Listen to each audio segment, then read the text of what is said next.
ബിരിയാണി മാത്രം നോ ഓയിലായാൽ മന്തി ഫാൻസ് എന്ത് ചെയ്യും? എന്നാൽ പിന്നെ അടിപൊളി നോ ഓയിൽ കുക്കർ മന്തി ആയാലോ?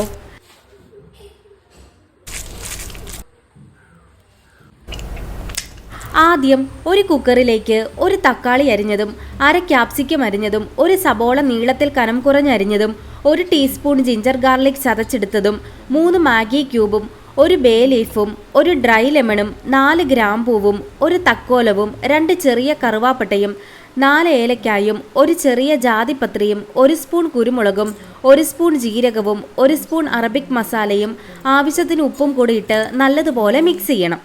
ഇനി ഈ മിക്സിലേക്ക് കുറച്ച് ചിക്കൻ കൂടി ഇട്ട് മിക്സ് ചെയ്തെടുക്കണം. ഞാനിവിടെ വിത്ത് സ്കിൻ ചിക്കനാണ് എടുത്തിരിക്കുന്നത്. ഇനി കുക്കർ മൂടി വെച്ച് വേവിക്കണം. ഒറ്റ വിസിൽ അത് മതി. പ്രഷർ മാനുവലി റിലീസ് ചെയ്തിട്ട് കുക്കർ തുറക്കണം. ഇപ്പം ചിക്കനിൽ നിന്നും നെയ്യ് ഇറങ്ങിയിട്ടുണ്ട് കേട്ടോ. ഇനിയിപ്പം 1 ഗ്ലാസ് അരിക്ക് 1 ഗ്ലാസ് വെള്ളം എന്ന അളവിൽ ഞാൻ 2 ഗ്ലാസ് വെള്ളം ഒഴിച്ച് കൊടുത്തിട്ടുണ്ട്. ഈ സമയത്ത് ഉപ്പ് കുറവാണെങ്കിൽ ഇട്ട് കൊടുക്കണം കേട്ടോ. ഇനി ഇതിലേക്ക് കഴുകിയ സെല്ല ബസ്മതി റൈസ് ഇട്ട് കൊടുക്കണം. വേറെ റൈസ് ആണെങ്കിലും എടുക്കാവേ. റൈസ് ഇട്ട് കഴിഞ്ഞാൽ പിന്നെ ഇളക്കരുത്. റൈസ് ഒന്ന് ലെവൽ ചെയ്ത് കൊടുക്കുകയേ ചെയ്യാവുള്ളേ. റൈസിന്റെ മുകളിലേക്ക് ഒരു പകുതി നാരങ്ങ വട്ടത്തിൽ മുറിച്ച് കുരുവെല്ലാം കളഞ്ഞത് വെച്ച് കൊടുക്കണം. കൂടെ തന്നെ ഒരു 3 പച്ചമുളകും. എന്നിട്ട് കുക്കർ മൂടി വെച്ച് 2 വിസില്.